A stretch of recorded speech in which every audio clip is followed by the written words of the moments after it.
Gracias, señor presidente, compañeras y compañeros. Vengo a nombre de mi fracción parlamentaria del Partido de la Revolución Democrática a presentar un voto particular en contra de esta Ley de Seguridad Interior, considerando que el gobierno federal, que prácticamente la mayoría de los gobernadores se han dado por vencidos en la responsabilidad de cuidar la seguridad de las personas, considerando que al estar apoyando esta ley están simple y sencillamente haciendo caso omiso de lo que la Constitución misma establece en sus responsabilidades. La seguridad pública corresponde a la autoridad civil. La minuta que presentan las comisiones dictaminadoras tiene por objeto expedir una ley de seguridad interior en la cual se pretende regular la participación de las Fuerzas Armadas en auxilio de las autoridades civiles mediante la integración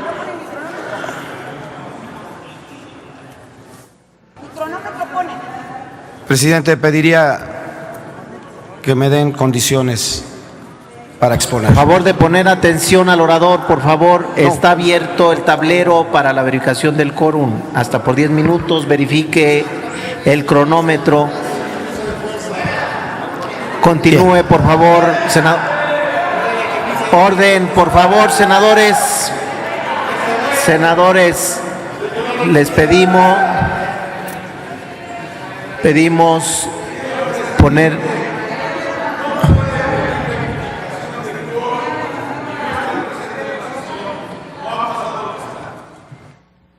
Continúe, senador. Bien, compañeras y compañeros.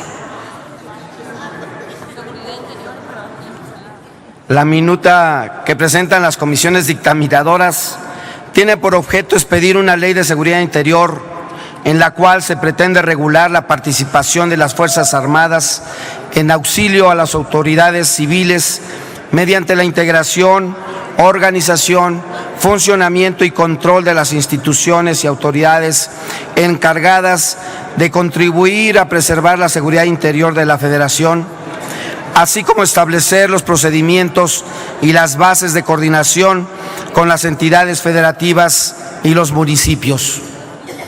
La minuta enviada por la Cámara de Diputados confunde los conceptos de seguridad interior y seguridad nacional, considerándolos análogos, lo que resulta erróneo.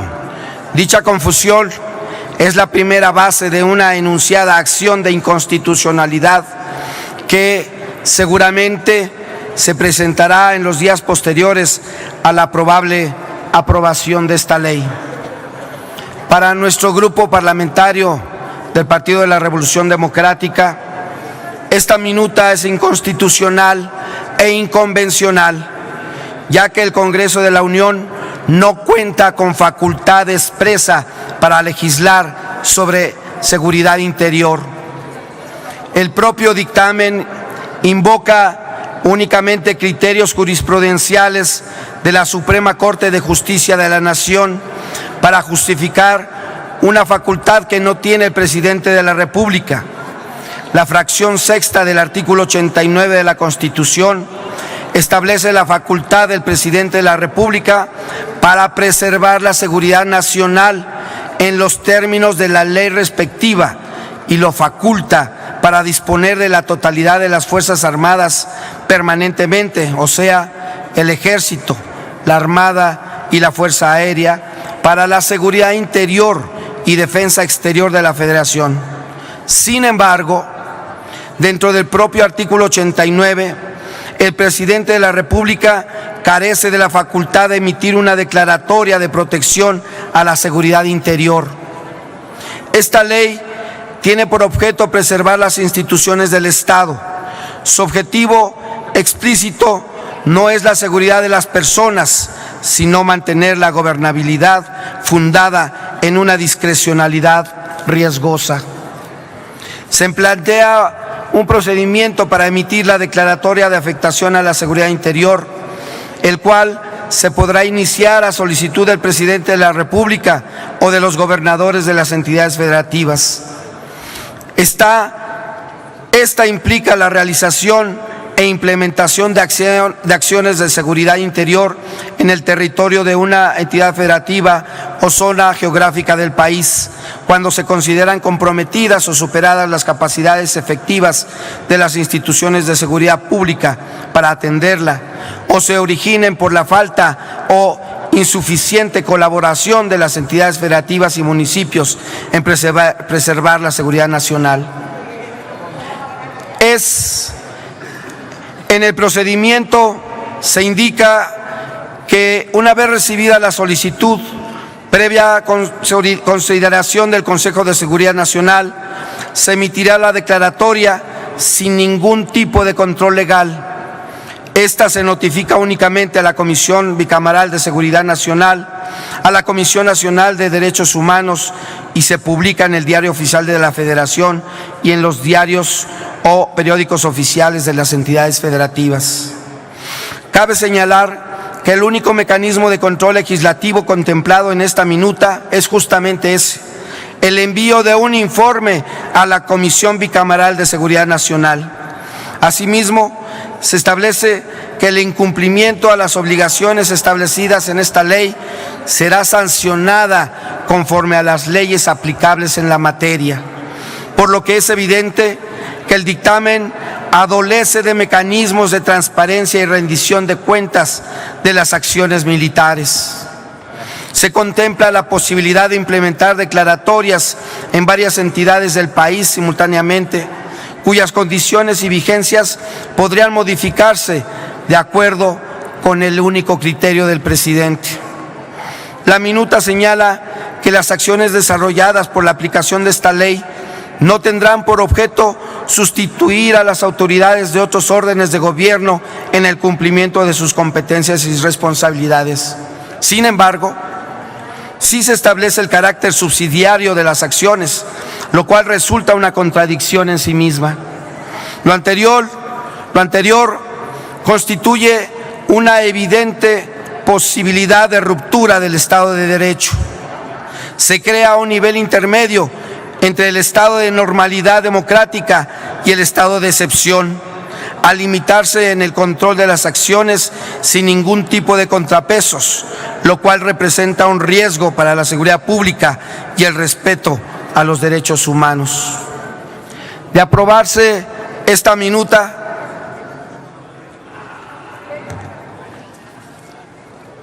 se establecerá de manera permanente lo que en cualquier democracia es una excepción: el involucramiento del Ejército en tareas de seguridad pública.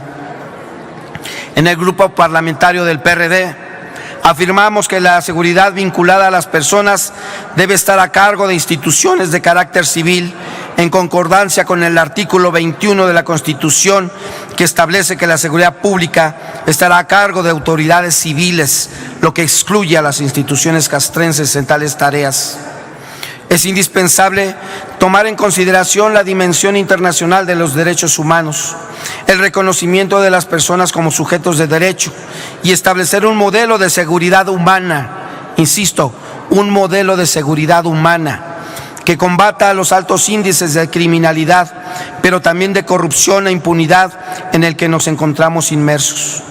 A partir de la reforma constitucional en materia de derechos humanos del 10 de junio del 2011, el artículo 1 de nuestra Carta Magna se establece que las normas relativas a los derechos humanos se interpretan de conformidad con la Constitución Política de los Estados Unidos Mexicanos y los tratados internacionales de la materia, con la obligación a todas las autoridades en el ámbito de sus competencias de observar el bloque de constitucionalidad, ejercer un control difuso de convencionalidad y aplicar el método de interpretación idóneo para garantizar el principio pro persona. Eso es lo que establece nuestra Constitución. Eso es lo que quieren borrar ahora con esta ley. Esta misma reforma es la que en su transitorio cuarto mandató al Congreso de la Unión a expedir la ley reglamentaria del artículo 29 constitucional en materia de suspensión del ejercicio de derechos y las garantías.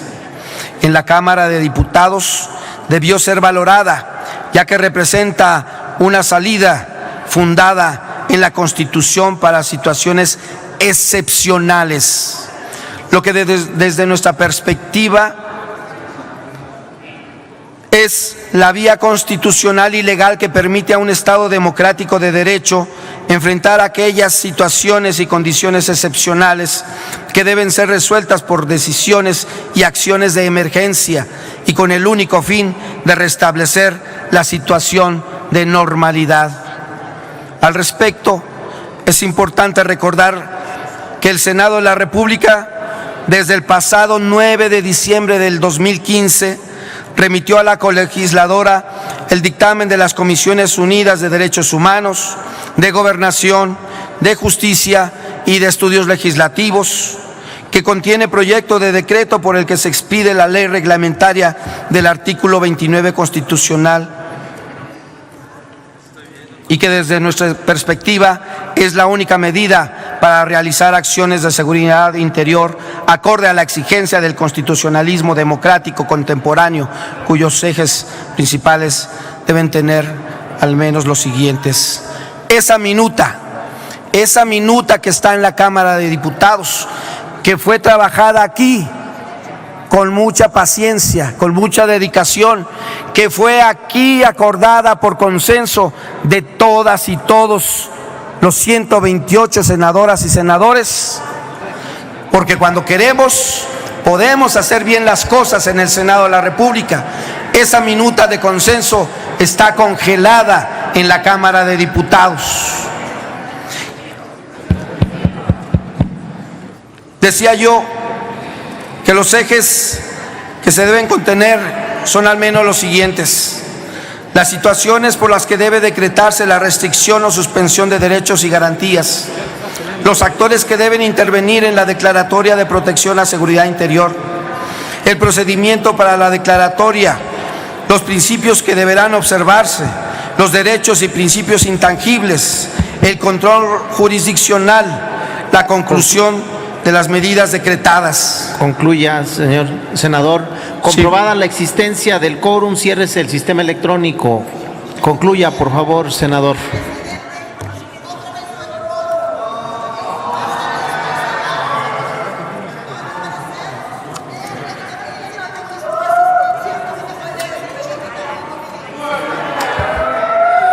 Ya atendimos la petición del quórum, senadora. Permítanos continuar con el debate. Adelante, concluya, senador. Concluya, senador. Muchas gracias. Presidente, nada más descuénteme todos estos minutos que hemos estado perdiendo para poder concluir mi... Estos parámetros mínimos congruentes con un Estado democrático de derecho son los que desde el PRD consideramos correctos para referir la actuación de las Fuerzas Armadas en el marco de lo establecido en la Constitución. Es imperativo que la Cámara de Diputados concluya el proceso legislativo que mandata el artículo 4 transitorio de la reforma del 2011, donde indica que desde junio del 2012 debió expedirse la ley reglamentaria del artículo 29 constitucional. Públicamente, como grupo parlamentario, hemos respaldado diversos pronunciamientos de organizaciones civiles mexicanas, de la Comisión Nacional de Derechos Humanos, de organismos internacionales como la ONU, desde la Oficina del Alto Comisionado de las Naciones Unidas para los Derechos Humanos, así como también la Comisión Interamericana de los Derechos Humanos, que externó también su preocupación ante la impunidad que prevalece respecto a las actividades de las Fuerzas Armadas en México en tareas de apoyo en materia de seguridad pública. Estas y otras organizaciones señalan enfáticamente el riesgo de aprobar una ley de seguridad interior como la que está a discusión en este momento. Para el Grupo Parlamentario del PRD, es claro que ante el fracaso de la presente administración para garantizar el derecho a la seguridad pública y poder reconstruir el tejido social lastimado por la violencia, la inseguridad, la corrupción, la impunidad y ante el aumento de los índices delictivos, no solo derivados de la delincuencia organizada, sino también del fuero común, prevalece una estrategia encaminada a legitimar la militarización de la seguridad pública. Los resultados de esta política demuestran graves casos de tortura, detenciones arbitrarias, desapariciones y ejecuciones por parte de algunos efectivos militares, como lo han señalado diversas organizaciones defensoras de los derechos humanos. Durante 5 años, esta administración no logró ejecutar las políticas, programas y acciones tendientes a garantizar la seguridad pública de la nación y de sus habitantes. Lejos de profesionalizar a las policías del país para enfrentar la criminalidad de alto impacto, se optó por un modelo centralizado. Se equivocó al transferir directamente las atribuciones de la extinta Secretaría de Seguridad Pública y otorgarlas a la Secretaría de Gobernación. Todas estas consideraciones nos llevan a disentir de lo que seguramente será una mayoría en favor de esta minuta. Se debería valorar la pertinencia de expedir una legislación diferente a la que está en consideración ahora, una que permita regular la seguridad humana, el uso de la fuerza, coordinar las tareas de inteligencia e investigación, obligar a la transparencia y dotar de seguridad a las y los ciudadanos frente a la actuación de las Fuerzas Armadas. Antes de aprobar una ley que legalice que el Ejército realice tareas de seguridad pública que por mandato de la Constitución le están impedidas. ¿Dónde está el mando mixto? ¿Dónde está alguna alternativa para ir a resolver el tema de la seguridad pública? No hay en este momento ninguna alternativa. En mérito de lo expuesto, solicitamos, presidente, tenernos por presentados con el presente voto particular del Grupo Parlamentario del PRD en contra del dictamen de las Comisiones Unidas de Gobernación, de Defensa Nacional, de Marina y de Estudios Legislativos segunda, que contiene la Ley de Seguridad Interior. Y por obvio de tiempo, le entrego la versión completa, pido sea incluida íntegramente en el diario de los debates. Muchas gracias. Gracias, senador. Servicios parlamentarios.